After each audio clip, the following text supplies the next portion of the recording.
Hey, shalom everyone. I'm Amir Tsarfati from Connect in Galilee, Jezreel Valley, Israel. Today with us, a very important and wonderful guest from not far from here originally, Danny Burmawi. Now, Danny called me on our interview, Pastor Amir, out of respect, and that's the way he chose to call me. But I just want to make it very clear, I'm not an ordained pastor, never was. And I respect Danny, and I continued with it.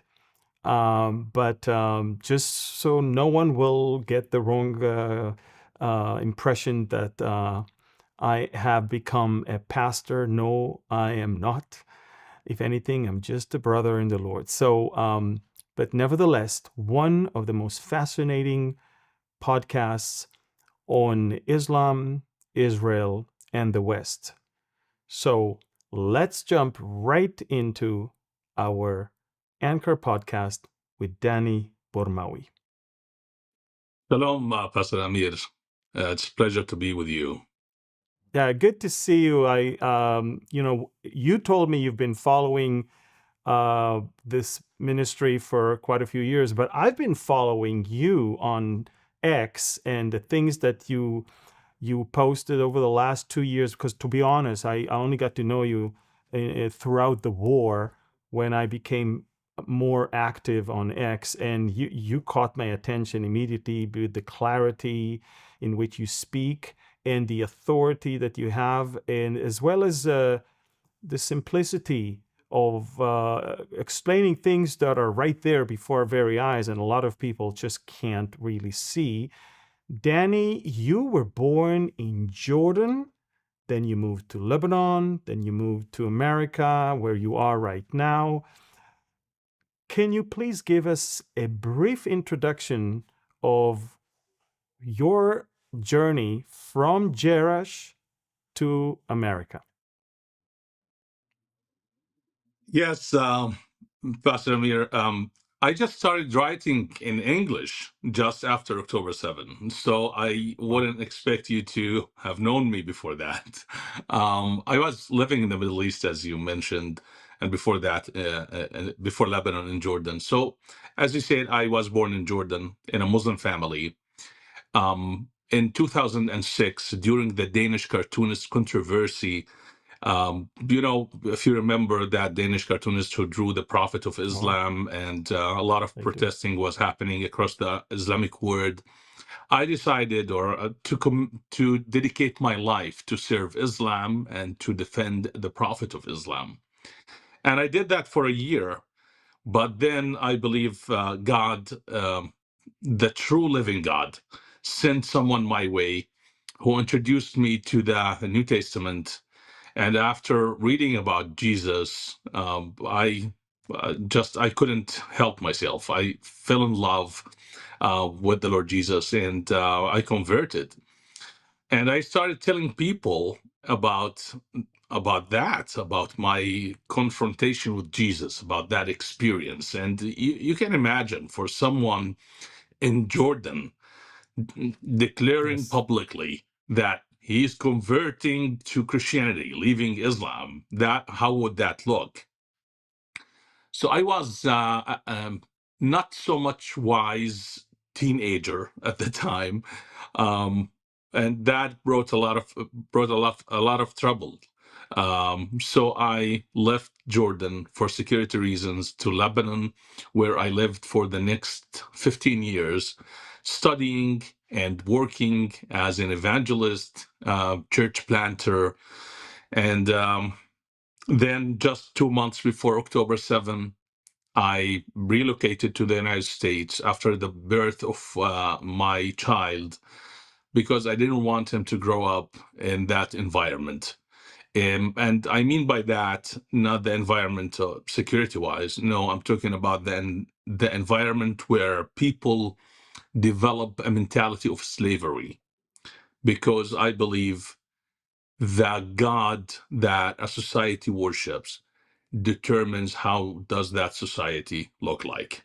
And unfortunately, we know that since the Arab world, majority Muslim, the image of God in Islam is distorted, and the people have a distorted understanding of authority, so they keep repeating or creating that image.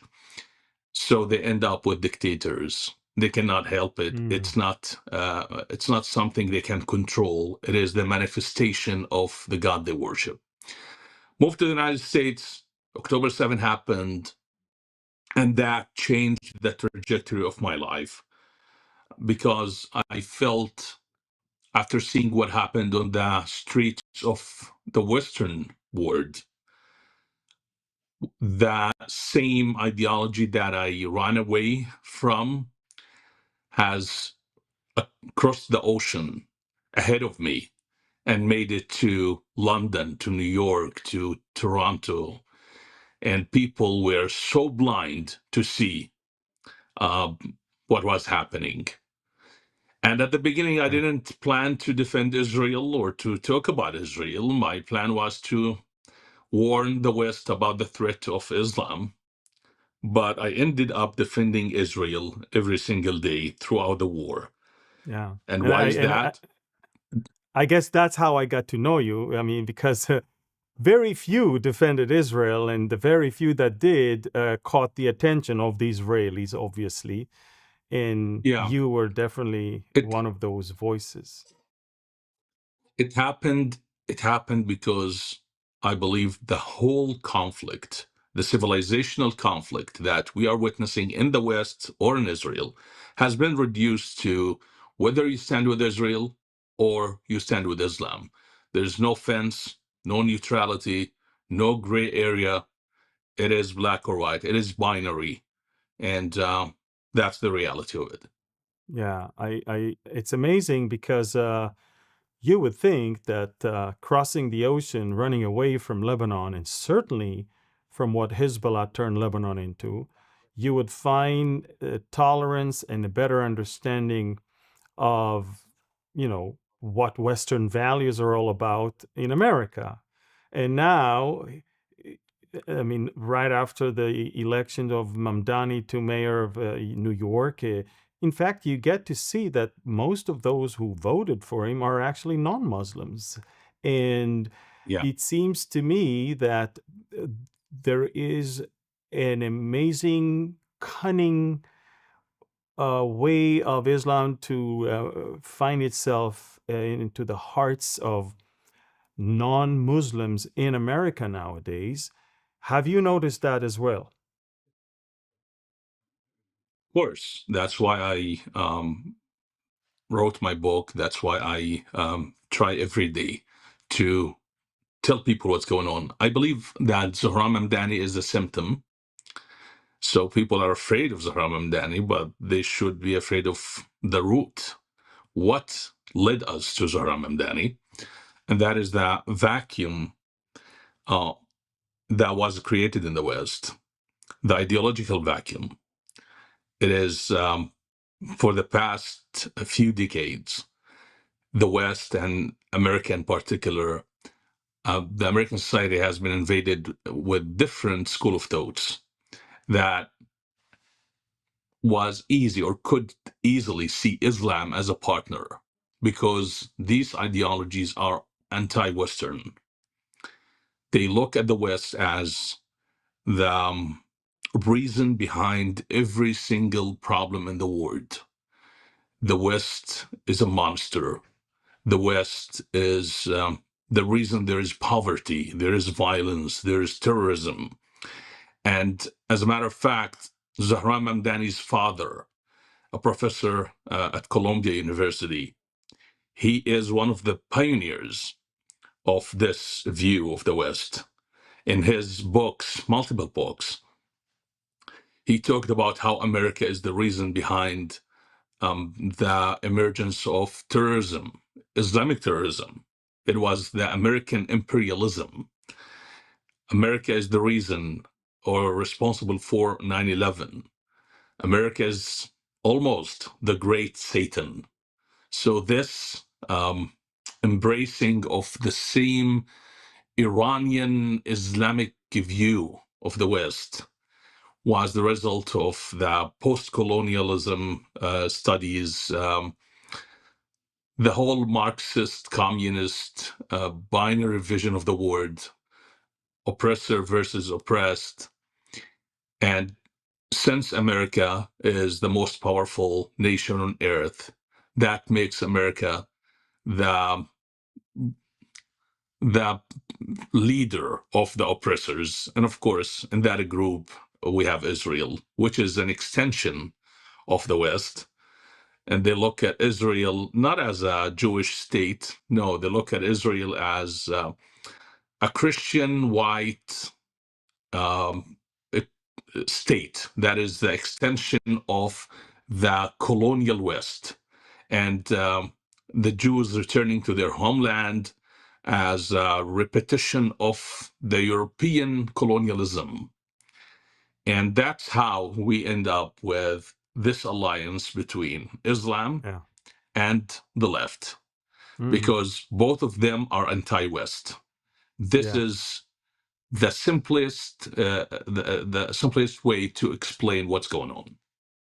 Yeah. It's interesting because speaking of colonialism, someone once taught me that you can tell how big the colonialist country is by how many countries speak its language. And I'm thinking about how many countries in the Middle East are speaking Arabic versus how many speaks Hebrew. And I think the answer is pretty clear. Israel is definitely not the colonialists. Someone else is. And so it's certainly not about colonialism. Adding to that, archaeology will tell you we were there way before Islam was even born. Adding to that, the fact that Jewish people would leave much better places and greater places to move to the land of Israel with all the dangers that are in it, but because they know that this is where they belong. And now, since you are a believer of the Old and the New Testament, you can clearly see that it is amazing fulfillment of Bible prophecy of how God will eventually bring back his people from the four corners of the world back to Israel. But you have a very unique view of Islam. A lot of people think Islam is just a religion, but you take it to a different level. You explain that it's not just a religion. Can you elaborate on it? Sure. There are many definitions of what a religion is. It's like if you go to sociology, there is a definition. Psychology has a different one. But in general, a religion is a set of beliefs, um, metaphysical beliefs that determine how you live your life. And Christianity is a religion. Judaism is a religion. There is a set of belief, and there is the desire that people would live this way. You, as Christian, you desire that the world, everyone, would follow the teachings of Yeshua. Even in Judaism, they have the Noahide laws, and they pray that everyone in the world would follow this set of belief.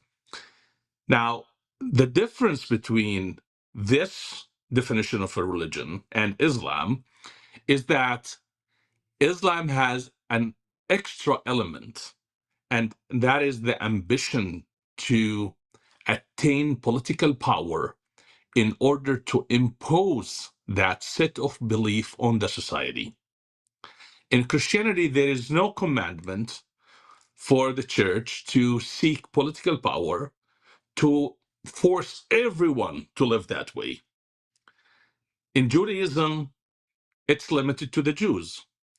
In Islam, however, the commandment to establish the rule of Allah everywhere is in the Quran, it's in the Hadith, and the view that all other laws are inferior to the law of Allah is the reason for this political ambition. So Islam is not only a religion because of that, because of the political ambition to establish the rule of Allah everywhere. Yeah, I understand that. When you described your departure from Islam, converting to Christianity, you actually said something very interesting. You said, I did not only convert out of Islam, but I also converted out of Palestinianism. It's a lot of people don't get it, don't understand how the whole cult that was built around the Palestinians and the Palestine is indeed like a religion. Tell us more about that, because people don't get it. Yeah, Palestine was branded, especially in the West, as a nation state, as an ethnicity, and Palestinians are people who belong to this ethnicity or to this nation state. But in fact, Palestine is more like the Likud party in Israel or the Republican Party in the United States. It's a political party, and you belong to it because it is a political cause more than it is real people and real country. In the 40s of the past centuries, Arabs who even lived in the so-called Palestine, they rejected Palestine. They said, no, this Palestine is a colonial imposition. We don't believe in it. We are an Islamic group of people, and we belong to the Islamic nation, the Islamic empire, which was, of course, the Ottoman for a very long time, and before that, the multiple Islamic caliphates. But in the 60s, Gamal Abdel Nasser and Yasser Arafat, they manufactured, in cooperation with the Bolsheviks or the communists, they manufactured Palestine as a nation state. It has never been a nation state. There was no state called Palestine. But suddenly, Palestine became a thing. And as a Muslim, as an Arab, Jordanian, I followed that religion of Palestine, that political party of Palestine, as long as I was a Muslim. Not because I loved the Palestinians. I didn't care for them, to be honest. And everyone who knows Jordan knows that tension between Jordanians and Palestinians there. But I was supporting Palestine or using Palestine because of religious devotion. Because I was like, okay, since I'm a Muslim, I have to defend the land of Islam. And any land that was ruled by Islam, even for a minute, could not be ruled by non Muslims ever. And that is how we looked at the Palestine thing. In Islam, not only people have religion, but the land also has a religion. So we convert the land. And the land of Israel has been converted or has been kidnapped by Islam, and it was ruled by Islam. So now the family of that girl, I call it the girl, the land is, it's like what's happening in, for example, in Egypt. A Christian girl is kidnapped, converted to Islam by force, and then when her family comes, they want to take her back, they can't. Why? Because she's a Muslim now. The same thing is the land. We hijacked it, we kidnapped it. It became a Muslim. She cannot be married to non-Muslim according to the Islamic law, and yet the Jews, they want to marry the land. Doesn't work that way. It's our land now. So this is like basically the mentality that I abandoned when I converted from Islam. So I Mm. also converted from Palestinianism. Oh, I never heard that analogy of land being like a girl, and wow, that's pretty amazing to put it in that context. But obviously, those who know history those who go beyond the propaganda narratives that are being pushed by Qatar on Al Jazeera and TikTok and all of that. Once you know history, you know exactly who lived in the land thousands of years before. And you also, if you know history, you also know archaeology, you also know that we have obviously proof to that. But I always tell people that and people don't believe me, but I tell them, look, in the 1920s and 30s, it's the Jews that were called Palestinians, not the Muslims in the land. In fact, the Muslims, as you suggested, they did not want to associate themselves with that name, a name that was given by a pagan Roman Caesar, and named after the Philistines, which are people from the Greek Isles, not anything to do with Muslims. And I always tell people that even the name Palestine is not even a name that an Arab would choose originally, because it's hard to pronounce the letter P. That's why they're always use the F, the Philistine in Philistinian, all of that. It's because it's hard. It's not the original name anyway. That's not what they meant to be. That's what they were forcing themselves to be in order to tackle this whole Israeli or Jewish presence in the land. And that's where now I'm taking you as an Arab Jordanian born to Muslim family, finding Jesus, converting to Christianity, moving all the way to America. And as you attested, suddenly October 7th came and you find yourself not just defending Western values, not just exposing Islam. Now you bring Israel into the picture of what you're going to talk about, what you're going to, write on. And indeed, your book is called Islam, Israel, and the West. And Israel is right there, part of the main title of a book that came out in a very chilling way on October 7, 2025. And it's funny because even my book on Ezekiel, exploring Ezekiel, that was the very day of its publishing, also October 7th. And give us a little bit of the highlights of that book, because this is not just Danny Burmawi speaking about Islam, speaking about Western values. Israel now is a huge part of what you are dealing with. And the reason why I'm asking Danny is this. Look, there are a lot of Muslims. They're not Christians. They never converted to Christianity. There are quite a few Muslims that from the UAE that are very active on social media, and they are also promoting, different values than radical Islam, and they also, in a way, to some degree, defend Israel. And I think you and I know some of them, Sure.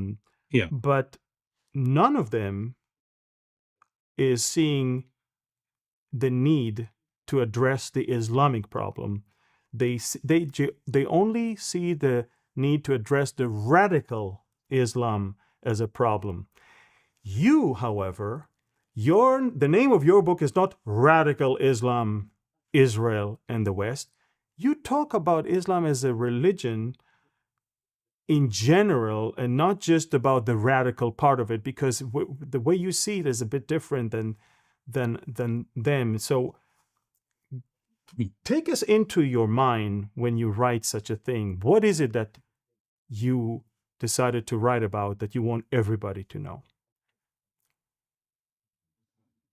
Well, we can keep pretending that it is some group that hijacked Islam, a fringe, just some radical interpretation. And we will keep ending up where we started, just in a cycle that will never end.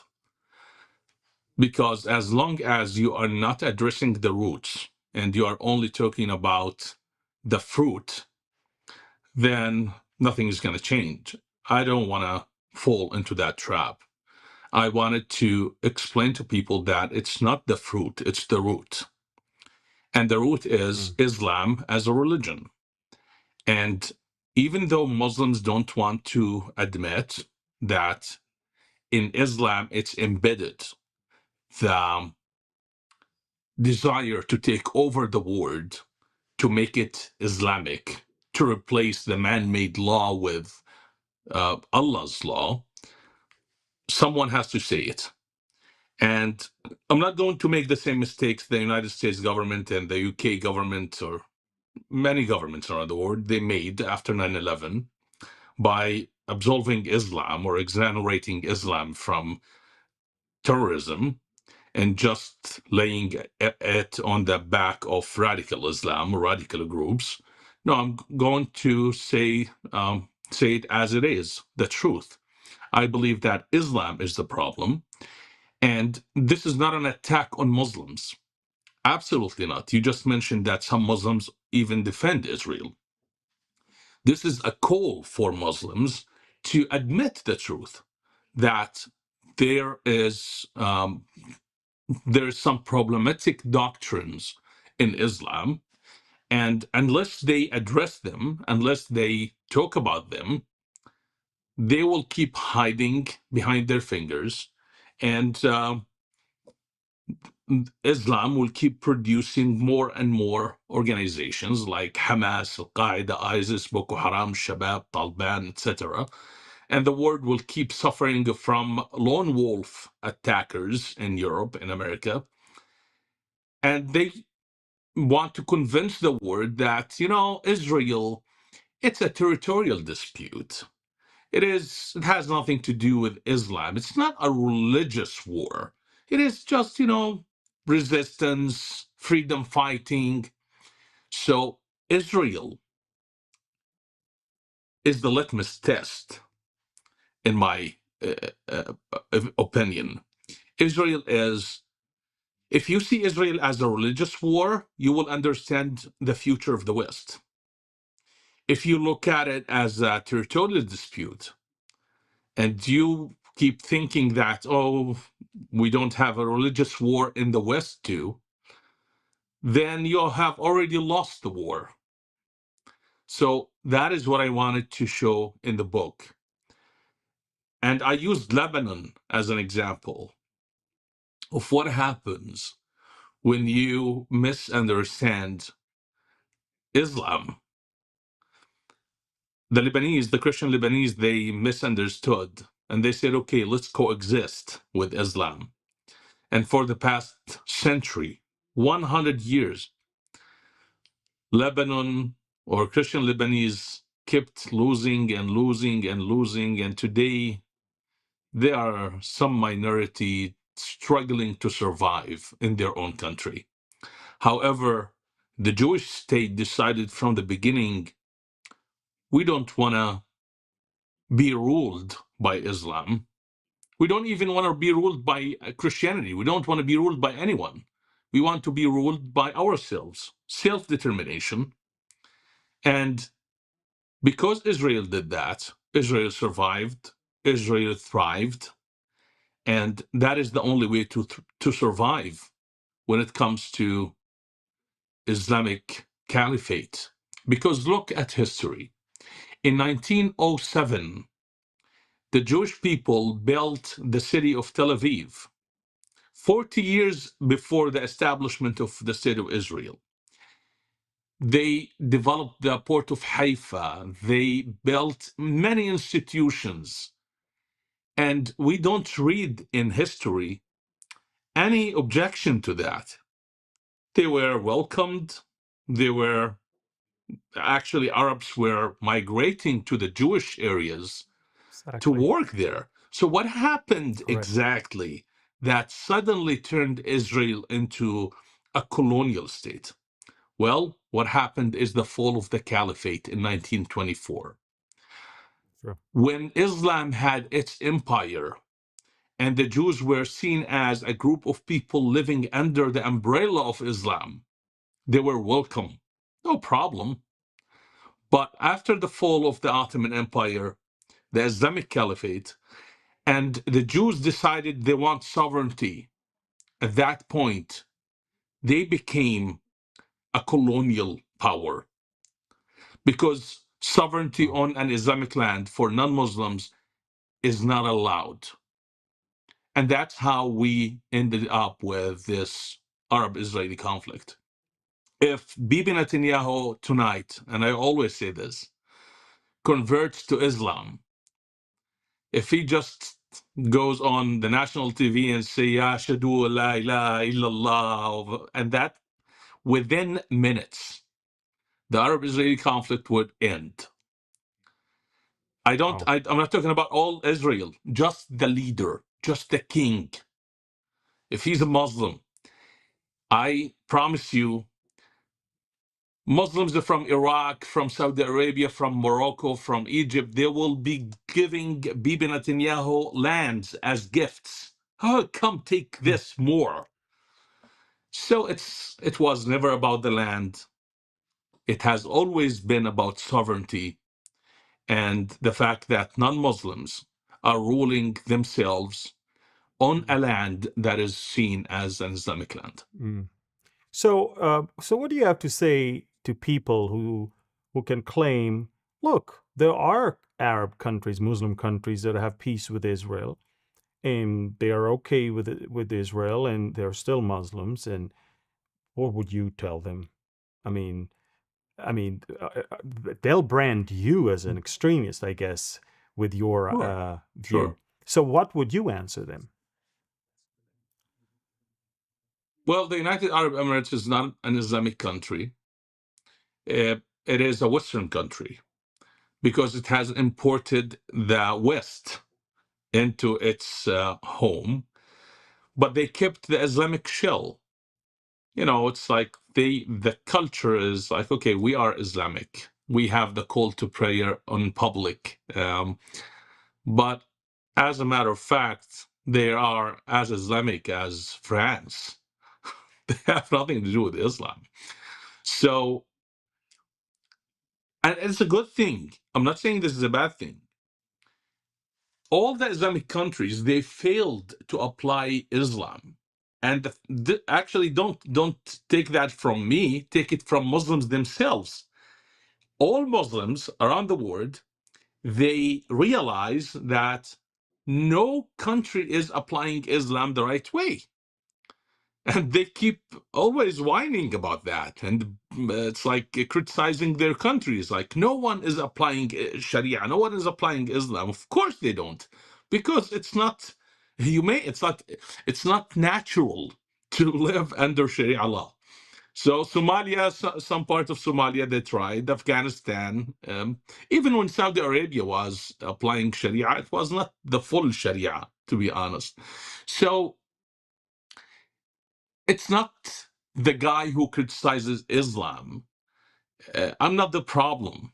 I'm just analyzing. I'm just making the diagnosis. That's it. I'm not coming up with any new ideas. Muslims who leave to the West, who migrate to the West, actually, if you know them, you know that what I'm about to say is true. They say our countries are failed and they are hellholes because they don't obey Allah. Because we have been swayed away from the true path of Allah. So we are moving to the West, and we will try to create a society that is obedient to Allah. Because we have freedom in the West to do so. So that's why they exploit the Western freedom, Western values, in order to So you claim that establish. they Is moved to not the West. You claim that they moved to the West to create a more genuine Islamic rule than the countries they fled from. That's what you're saying. sure. Oh yeah, that's absolutely right. But I'm I'm not saying that all Muslims who migrate to the West, they go with the intention that they want to take over the West. That is a ridiculous claim I would never make. The absolute majority of Muslims who go to the West, they are after what everybody around the world is after: a better economy, better future for their children. But the problem is that they are conditioned to always side with the few who have the intention to replace the West, to replace its constitution. I'm talking about the Muslim Brotherhood. I'm talking about different Islamic organizations who are controlling the Muslim population using Islam. They will be saying to Muslims, this is how you serve Allah. This is how you expand Islam. Vote for this person. Vote against that person. So the absolute majority of Muslims, they don't wake up in the morning thinking, oh, we want to take over the West. No, of course not.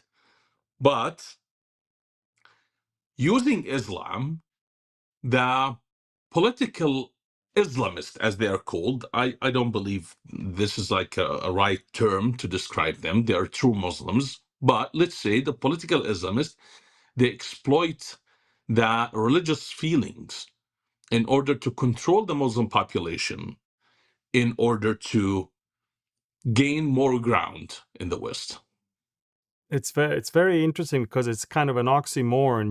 You flee the Muslim country in order to find better future and more opportunities for your children, and then you are conditioned to side with those that wants to turn that place to where you actually ran away from. So it's interesting how it's a vicious cycle, It is basically. just yeah, it is, because you look at people who throw themselves in the Mediterranean, swimming toward the shores of freedom on the other side in Europe, and the moment their feet touches the European infidel land, Yeah. they start yelling, apply Sharia law. We want Sharia law. It's like, Yes. what's going on here? It Yeah. is that their belief that Islam is not correctly applied or being lived in their countries. Mm. It is similar to communism. Whenever you ask anybody who believes in communism, it's like, why are you pushing for a failed ideology that have proven to be very destructive? Their answer would be, oh, communism has never been applied correctly. It's like, okay, so what are you going to do? It's like their understanding of the human nature is ridiculous. So, yeah. That's true. And that's why I believe, and I'm sure you do too, that much of what we're talking about eventually is a spiritual thing. Because there's no other way to describe that stupidity, that blindness, that complete sheer cluelessness, unless it's what I call strong delusion. It's really is a spiritual thing, because I cannot understand how anyone in the West find anything good in communism or Islam when they see the fruit thereof. But I cannot also see how anyone from communist countries or Muslim countries can find any better way to apply those things in Western world and get better results. And so obviously, I believe it is definitely something deeper and more spiritual. And I think that's where your faith kicks in, because you know the way, the truth, and the life. And how much is it that how much is your faith, um how much is it being applied to the way you write and the way you understand the situation in our world today? I mean, we can talk forever about psychology, about values, culture, but at the end, people need the truth, the way, and the life, and that is, of course, our Messiah. So when you talk about all these things, how much that is taking place in your message? Actually, when I started doing this political analysis and commentary, I was attacked by many of my older friends and colleagues, and who would be like, "You're an evangelist.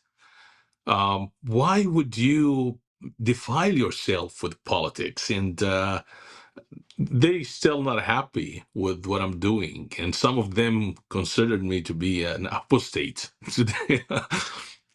Mhm. I believe that, as you said, that it is a spiritual battle, and that spiritual battle is not confronted or fought only in proselytization. It's also with knowledge and education and uh, exposing the lies. And I believe this is what Jesus did. Mhm. Jesus, in it looks like his mission is all about destroying self-righteousness, because self-righteousness is at the root of all problems. That was his problem with the religious leaders. It's like, you It's the think you're root of all better than every... religions. Yeah. Of course, Yeah. yeah. And when I look at the West today, the West is on a trajectory of self-destruction because of self-righteousness. Mhm. The whole pro-Hamas, pro-Palestine movement since October 7, it is about self-righteousness. They think, oh, we are better than you. We are standing with the weak. Regardless of facts, regardless of context, they label whomever they want as weak, and then that is the right side of history. And this needs to be exposed. Mhm. It is some kind of compensation. All this, I'm sorry, but all this transsexualism, the gender theory, post-colonialism, white guilt, colonial guilt, it all based in this self-righteousness. Our own attempt to redeem ourselves. You know, we don't need Jesus, we don't need a redeemer to redeem us from our sins.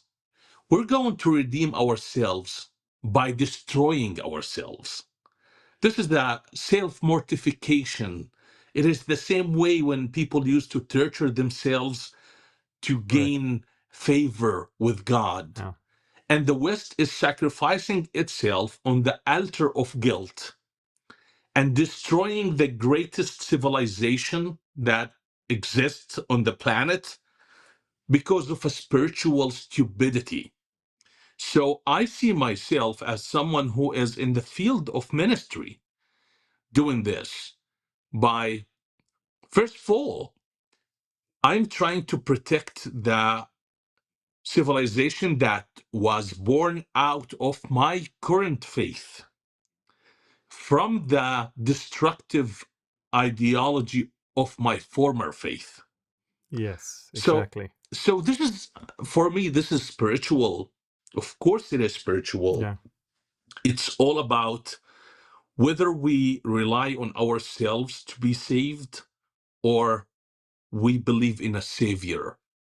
Yeah. And the West today reflects, for me, reflects the days when Israel was at peace in the Bible, and they were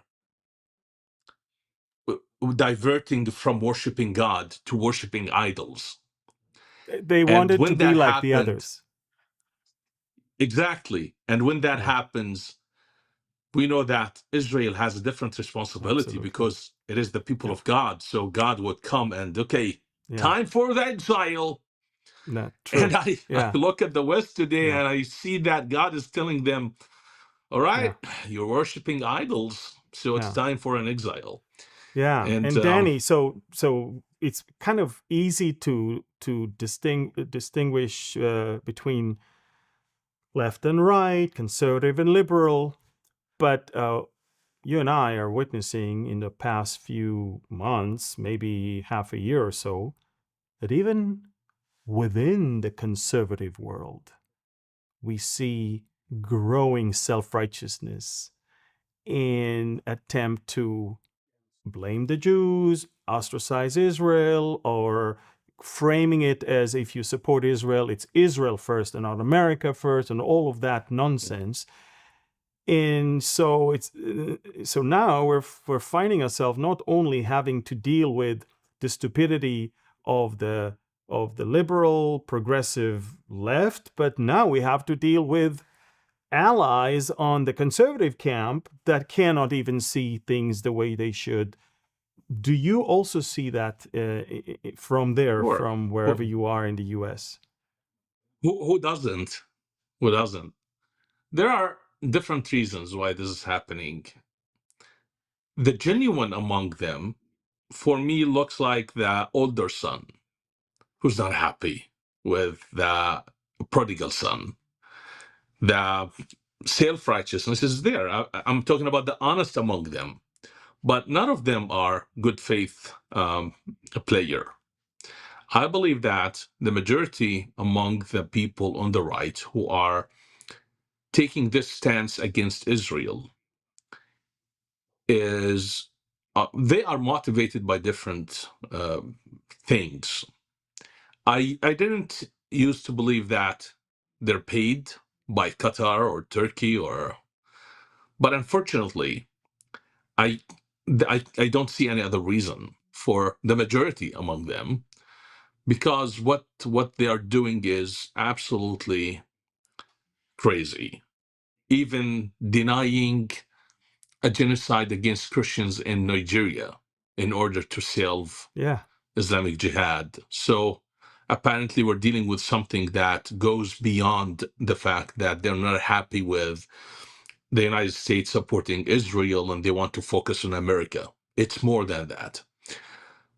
But some of them too, they just see Israel as a liability because of what happened since October 7th. So they love Israel, but they wanted to drop Israel because they don't want to defend genocide. So, as I said, different reasons why we are seeing this, but basically, what we are witnessing is the natural result of the indoctrination that was taking place in the higher education field in America for the past 20 years. We have different group of ideologues and people with different interest and agenda pouring billions of dollars into the US education system, controlling the curriculum, raising a generation that hates America. Forget Israel. Start with America. They hate themselves. They hate the West. And Israel is just an extension of the father they hate. And we ended up with people on the right capitalizing on the same thing, because if they don't do this, they will lose, because everybody is being led or controlled to go in a certain direction, and they feel like we need to capitalize on this, otherwise we will be irrelevant. So it is very complicated. It's not just something superficial or just a few people who are repeating this. No, this is just the natural result of years and years of ideological indoctrination taking place in the West. Danny, we're running out of time, and I just wanted everyone to know that one of the things I like about you is the knowledge that you have, and I think that's the problem that people have today, is that they don't want to go deeper and understand things. They are staying so shallow, and therefore TikTok is becoming their main source of education. They like it short, they like it catchy, and then they parrot all these slogans and propaganda. And that's why I want to I wouldn't encourage be people. doing this if it wasn't. I wouldn't be doing this if it wasn't for the $7,000 the Mossad paid me before this episode. You know, it's like, and every post I make, it's the Mossad paying me $7,000. So don't be deceived with my knowledge. Or no, it's just $7,000. It's crazy. It's crazy. People are not willing to listen to anything I'm saying or you're saying or anyone is saying because $7,000. So, yeah, as Yeah. you were saying, I'm sorry for interrupting you, but it's like I had to mention the $7,000, and don't forget to send me the check after this. Well, welcome to the club. That's exactly what people say about me. I guess we would become millionaires by now if every time we defended Israel, we got something from the Mossad. Trust me, Israel maybe is doing well financially, but that's not what we do with people that defend us. So, no, we're not being paid. And I know that for those that are being paid, it's hard to believe that others aren't. First of all, I want to thank you for being with us today. And I want to encourage people to go to dannyburmawi.com to get to know more of what you do and also support your work. And I also want to encourage people to get Danny's book, Islam, Israel, and the West. Fascinating book that will again expand your horizons and get you to understand the situation in a deeper, in a much more, I guess, full of facts and deep understanding of everything. And it's not just shallow slogans that you get elsewhere. Danny, thank you for joining me from the United States. Thank you so God much. bless you. Thank you. God bless your family, your child, and join us again in the future. And until then, guys, thank you for being with us on our Anker podcast. Please watch, share, comment, and forward it to others. And subscribe and like this channel. And again, I want to encourage you, get Danny's book and follow him on social media. Thank you, everyone. God bless you, and shalom.